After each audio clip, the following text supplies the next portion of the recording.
नमस्कार दोस्तों, जय जोहार। मैं कौशल तिवारी और बीहनिया संध्या में आपका स्वागत है। एक तरफ छत्तीसगढ़ में शहर सरकार और ग्राम सरकार को लेकर राजनीतिक गतिविधियां तेज है, उफान पर है। दोनों ही पार्टियों में, कांग्रेस और भाजपा, दोनों ही पार्टियों में जिस तरीके से प्रत्याशी चयन को लेकर घमासान मचा हुआ है, आने वाले दिनों में जब चुनाव परिणाम आएंगे तब पता चलेगा कि इन घमासानों का मतलब क्या था। लेकिन दूसरी तरफ कांग्रेस से क्या अब परंपरागत वोट बैंक खिसक जाएंगे, क्योंकि पंचायतों के चुनाव में यानी ग्राम सरकार के चुनाव में ज्यादातर परिणाम या ज्यादातर जनपद और जिलों में अध्यक्ष उन्हीं के बनते हैं जो सत्तारूढ़ दल होते हैं। ऐसे में महापौर का चुनाव भी बेहद महत्वपूर्ण हो गया है। तब परंपरागत वोट को लेकर जो सबसे बड़ा सवाल है वह सतनामी और आदिवासी समाज के वोटों का है। बस्तर से लेकर सरगुजा तक भारतीय जनता पार्टी ने धर्मांतरण के जिस मुद्दे को लेकर राजनीति शुरू की है, उससे आदिवासी वोट बैंक में दरार तो पड़ी है। लेकिन यदि पिछड़ा वर्ग का वोट कांग्रेस नहीं संभाल पा रही है तो आने वाले दिनों में कांग्रेस को छत्तीसगढ़ में बेहद ही मुश्किलों का सामना करना पड़ेगा। तब ऐसी परिस्थिति में अनुसूचित जातियों का वोट क्या कांग्रेस संभाल पाएगी या उसे ही नहीं संभाल पा रही है? क्योंकि जिस तरीके से भीम आर्मी चीफ चंद्रशेखर का लगातार छत्तीसगढ़ का दौरा हो रहा है, क्या उन्हें यह बात समझ आने लगी है कि कांग्रेस अपने परंपरागत वोट से पीछे भाग रही है, उनके हक की लड़ाई से चूक रही है? दरअसल मामला बलौदाबाजार अग्निकांड से जुड़ा हुआ है। इस अग्निकांड को लेकर सतनामी समाज के खिलाफ जो कार्रवाई हुई है उसे लेकर समाज के एक बड़े तबके में आक्रोश है।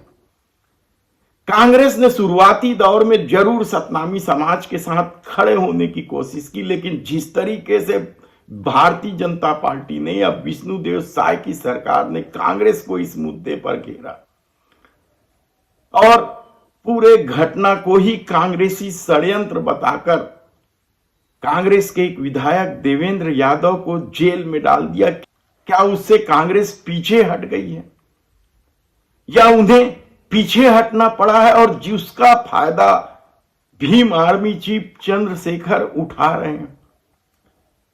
घटना के समय भी वे आए थे और उन्होंने निर्दोष सतनामी समाज के लोगों के लिए आवाज उठाई थी और अचानक जनवरी के तीसरे सप्ताह में भी वे रायपुर पहुंच गए 22 जनवरी को और निर्दोष लोगों से मिलने वे सेंट्रल जेल भी जा पहुंचे।